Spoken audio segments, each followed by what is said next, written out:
Tal vez tú la sientes. Tal vez tú eres uno de esos que siente que la vida humana tiene que ser mucho más que producir, consumir y entretenerse.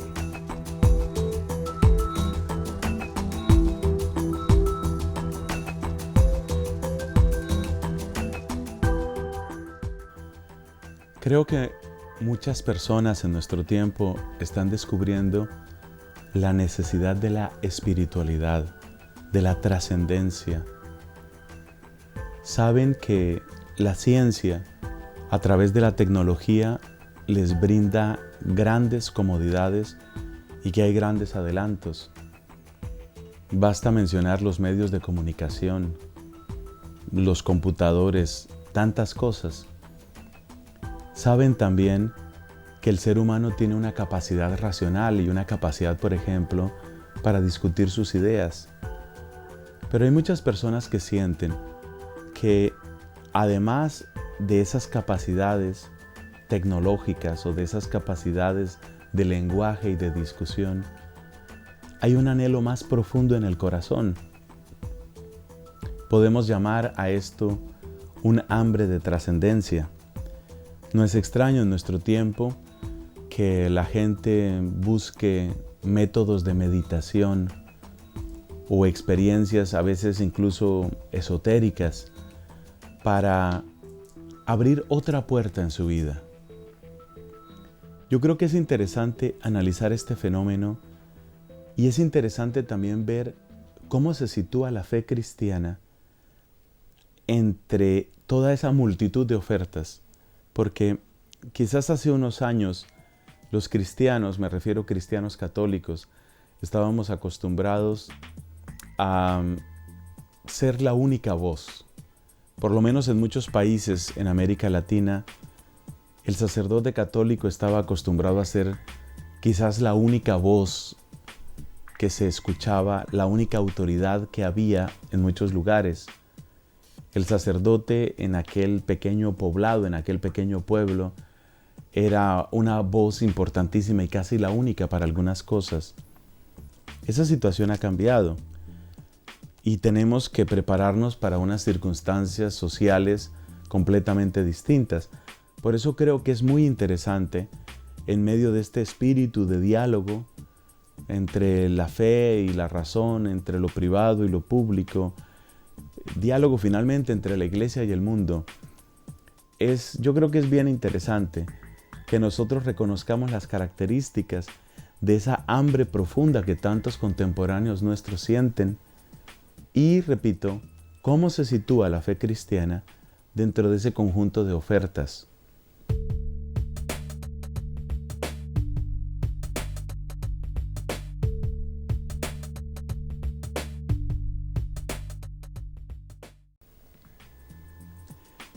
Yo creo que hay que mirar con buenos ojos que las personas se sientan insatisfechas en ese nivel existencial tan profundo. La vida humana, sin esa hambre profunda, sin esa hambre de trascendencia, la vida humana se convierte en una especie de ciclo que se repite indefinidamente, un ciclo que consiste en producir, consumir y entretenerse. Producir, pues se necesita hacerlo a través del trabajo. Consumir, pues para las necesidades básicas. Pero no se trata solo de satisfacer necesidades. También hay deseo de pasarla bien y eso se llama entretenerse. Por ejemplo, en las vacaciones o en los juegos, actividades recreativas, tantas cosas. Ese ciclo quizás podría parecer suficiente, pero una de las señales de nuestro tiempo, uno de los signos distintivos de nuestra época, es que hay muchas personas que no se sienten satisfechas solo con eso. No les basta con producir, consumir y entretenerse. Y por eso quieren explorar otras rutas. Por eso exploran, por ejemplo, los límites de su propio cuerpo. Buscan experiencias extremas. esa descarga de adrenalina que se siente al tirarse por un puente. En España se le llama puenting a eso. Lanzarse por un puente, agarrado obviamente de una cuerda, porque no se trata de suicidarse. Pero es algo así como acercarse tanto como sea posible a las experiencias más fuertes, a las que serían definitivas. Algo así como acercarse a la muerte, jugar con ella y devolverse. Además de esas experiencias, se puede citar también lo que mucha gente busca con las drogas, tanto las drogas legales como las drogas ilegales. Hay un problema muy serio, por ejemplo, en Europa, también en Estados Unidos, con lo que en inglés llaman un legal high, es decir, tener experiencias psicológicas o psicotrópicas muy fuertes con sustancias que son legalmente permitidas, a veces con antidepresivos tomados en grandes cantidades, a veces con estimulantes, a veces con procedimientos que uno podría juzgar casi de ridículos o extraños o enfermizos. ¿Qué pasa si intento sofocarme, quedarme sin aire? Sucede que cuando el cerebro se queda sin aire, alucina, produce alucinaciones. La falta de oxígeno en el cerebro produce experiencias extremas. Fíjate cómo hay un deseo de salirse de la noria esa infinita. Producir, consumir, entretenerse, producir, consumir, entretenerse, producir, consumir, entretenerse. La gente quiere salirse de ahí. La gente quiere encontrar otra cosa. Entonces por eso prueban esa clase de experiencias. Otros ponen a prueba su cuerpo a través del alcohol o a través de un sexo sin fronteras, sin barreras, sin límite. Hay casos de personas que toman medicamentos supuestamente para ayudar a vencer temas de disfunción sexual. Toman de esos medicamentos teniendo el cuerpo sano, como para obligar al organismo a tener una sobreexcitación. El propósito, una vez más, es palpar el límite, tocar la pared, ver hasta dónde se puede llegar.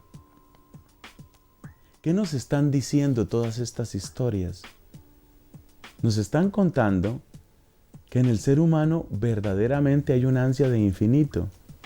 Verdaderamente. El ser humano necesita el infinito. ¿Cómo no recordar aquí la frase inmortal de San Agustín? Nos hiciste, Señor, para ti. Eso significa llevamos el infinito adentro. Lo llevamos como apetencia, como apetito, como necesidad. Nos hiciste para ti, dice San Agustín. Nuestro corazón está inquieto hasta que descanse en ti. Porque finalmente esa ansia de infinito pues busca una expresión en distintas cosas. El mismo Agustín la buscó. La buscó en los placeres de la carne. La buscó en la filosofía. En un cierto momento él quiso embriagarse. ¿Qué tal esa expresión? Quiso embriagarse de filosofía. Llegar como a una verdad última, definitiva, sustanciosa, sustancial también. Eso quería San Agustín.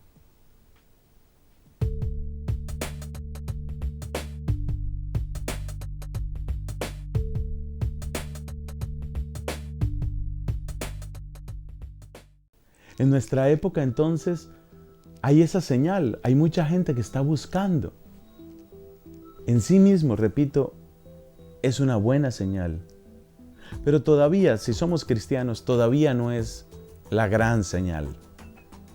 Es apenas una indicación de que quizás este es un tiempo bueno para contar la gran noticia del Evangelio, para compartir aquel lenguaje intersubjetivo, aquel testimonio de amor que nosotros mismos hemos recibido por una cadena ininterrumpida de testigos que se remonta hasta la época de los apóstoles y hasta la mañana misma en que resonó la noticia más asombrosa de todos los siglos. El Señor ha resucitado. La noticia más grande. Pero antes de mencionar nuestra noticia, la gran noticia nuestra, observemos algo. Y es que en esta ansia, en este apetito de tantas personas, de todas maneras, siguen operando muchos prejuicios. ¿Qué quiero decir con esto?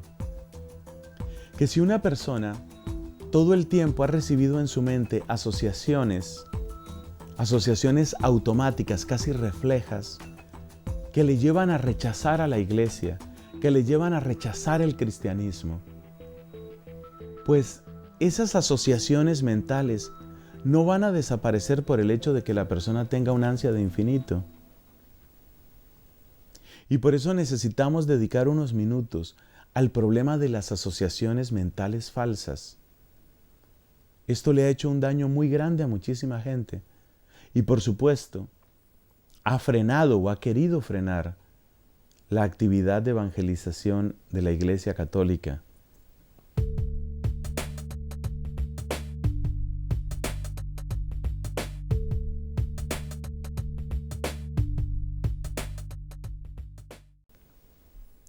Hace unos años, nuestro querido Papa Benedicto quiso que se celebrara el año del sacerdote, el año del sacerdocio.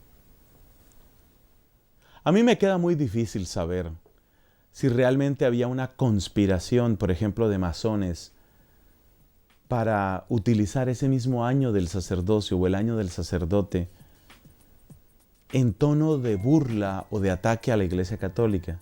Yo no sé si había esa conspiración. Por lo menos no sé si la había a un nivel que pudiéramos llamar mundial o global. Para mí fue una gran noticia que Benedicto anunciara el año del sacerdote. Por supuesto, por misericordia de Dios soy sacerdote y sentía que era una época, que era un momento, una ocasión privilegiada para retomar muchas cosas de todo aquello que recibí el 21 de marzo de 1992, cuando fui ordenado presbítero. Pero dio la casualidad, y por favor ponle comillas, unas comillas bien grandes a esa expresión, dio la casualidad de que en el año del sacerdote difícilmente pasaba una semana sin que salieran noticias de escándalos con sacerdotes. ¿Y sabes por qué digo que es una casualidad o una coincidencia que solo se puede poner entre comillas? Sucede que los escándalos que aparecían no eran escándalos de un año antes ni de 5 años antes. Muchos de estos escándalos se referían a situaciones de 20 años antes, de 30 años antes, de 40 años antes. Casos que desde el punto de vista civil habían prescrito. Entonces, en el año del sacerdote, fue el tiempo en el que el mayor número de escándalos, de pecados de sacerdotes y de crímenes cometidos por sacerdotes se divulgaron, especialmente en Estados Unidos y en Europa.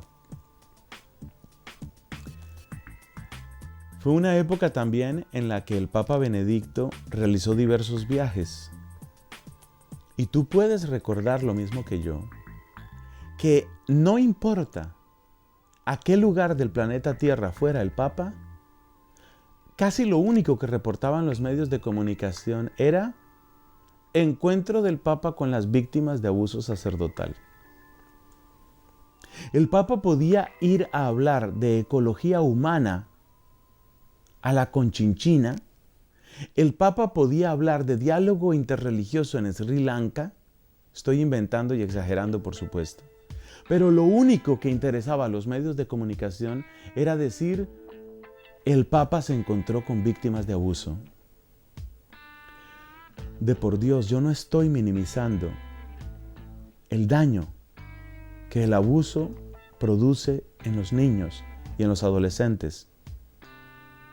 Yo no estoy disimulando el crimen pavoroso que eso implica, ni estoy quitando un céntimo de la responsabilidad de los que tuvieron que ver con esos crímenes.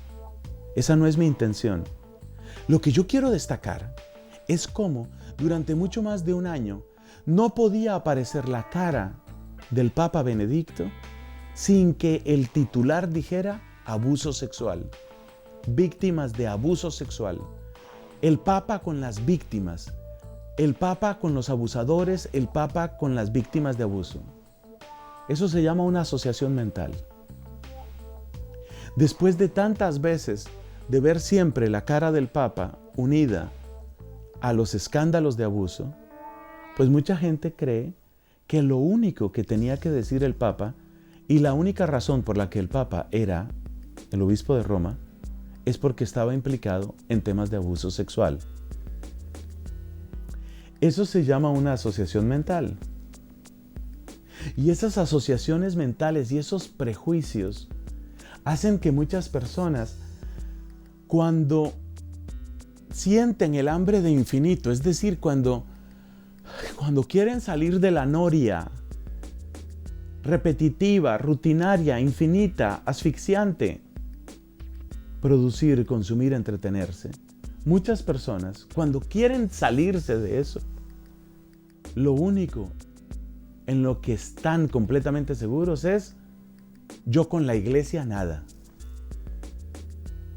Y por eso encontramos lugares, por ejemplo en España, por ejemplo en Inglaterra, lo digo porque me ha pasado, en algunos sitios en Estados Unidos o en algunas circunstancias, en que las personas con solo ver a un sacerdote utilizando su hábito, utilizando lo que se llama cuello romano o clergyman en otros lugares, el solo hecho de ver a un hombre con ese vestido ya significa ahí va un abusador, es un peligro.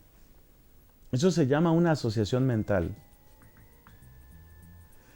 Yo estuve viviendo por algunos años en Irlanda, país del que tengo los mejores recuerdos y un muy grande agradecimiento.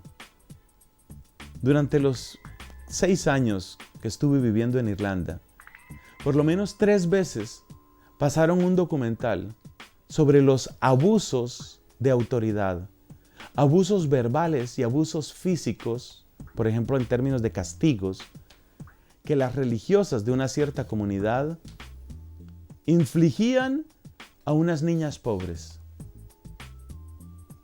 Entonces yo me pongo a pensar, si tú eres un irlandés de una familia que poco va a misa, que no tiene mucha manera de enterarse ni qué es la iglesia ni para qué sirve la iglesia, y te presentan cada cierto tiempo un documental sobre los abusos de las monjas y cómo son neuróticas y cómo son amargadas y cómo destruyen la psicología y la autoestima de esas chicas, y luego después de unos meses te vuelven a pasar el mismo documental, tú vas formando en tu mente una asociación mental.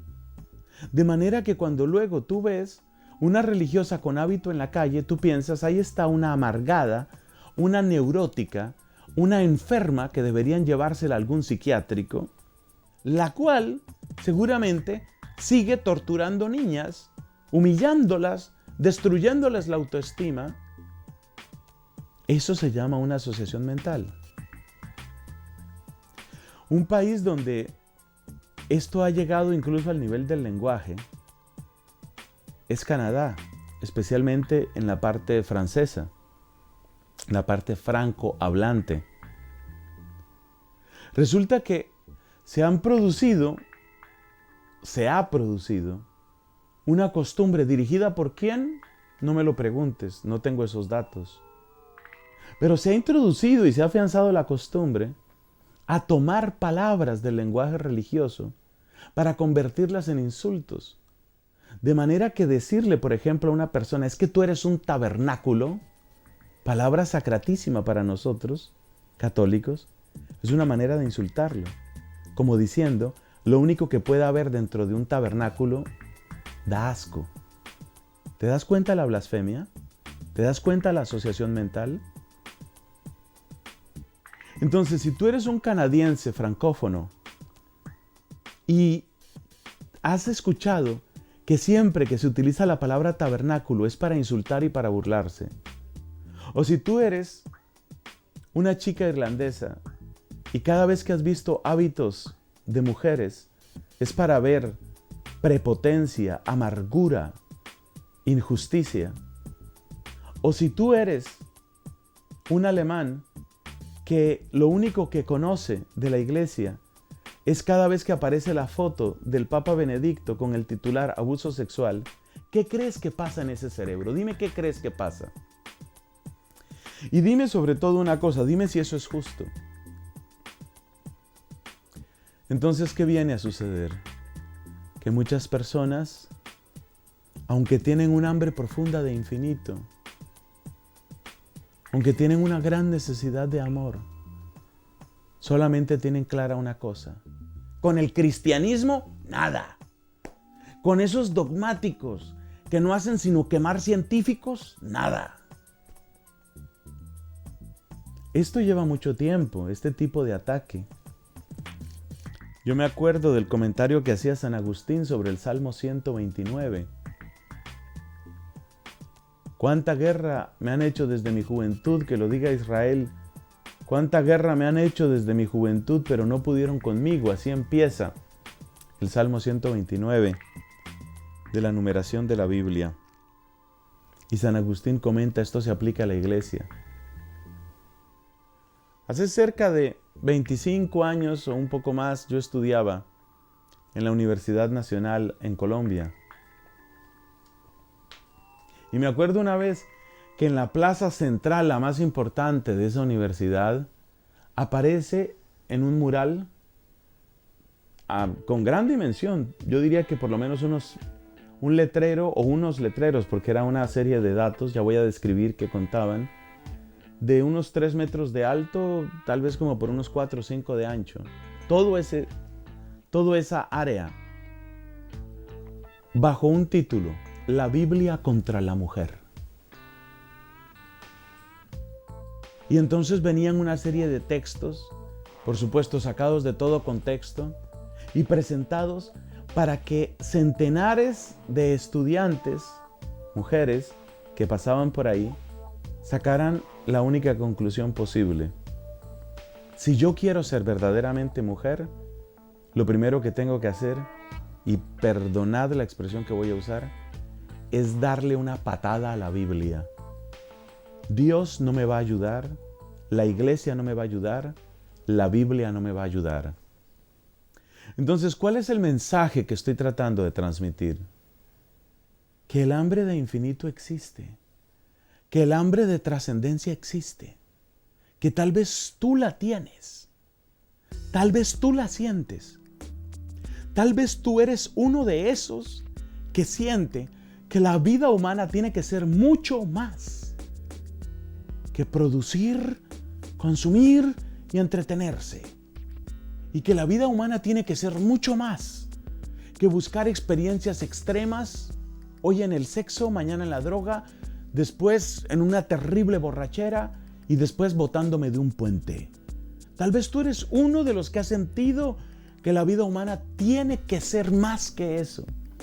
Pero tal vez estás bloqueado por las asociaciones mentales que yo no sé con qué intereses, pero son oscuros, han tenido tantos. Esos que te han hecho pensar que la iglesia es solamente su peor rostro. Es verdad que en la iglesia, pecadores como somos muchos, habremos causado decepción o escándalo en tantos. Eso es verdad. Pero reducir la iglesia a eso no tiene ninguna justicia. No la tiene. Y hacer largas listas de los males de la iglesia y de los males de la religión. En esas largas listas los grandes expertos son los ateos militantes, como Richard Dawkins, como Peter Singer, en grado menor también Daniel Dennett. Esas largas listas de supuestos males en realidad solo sirven para crear sesgo. En realidad solo sirven para crear asociaciones mentales que impiden a las personas encontrarse con el Dios vivo. Pero si tú sientes esa hambre de infinito, si la has sentido alguna vez, ¿no puede ser esta la oportunidad para que tú digas, espera, más allá de los sesgos, más allá de las historias que me han contado, yo quiero saber más y quiero saber mejor. Yo quiero conocer mejor. Quiero conocer mejor qué es la religión, qué es la fe, qué es la iglesia, quién es la iglesia y quién es Jesucristo. Te puedo asegurar algo.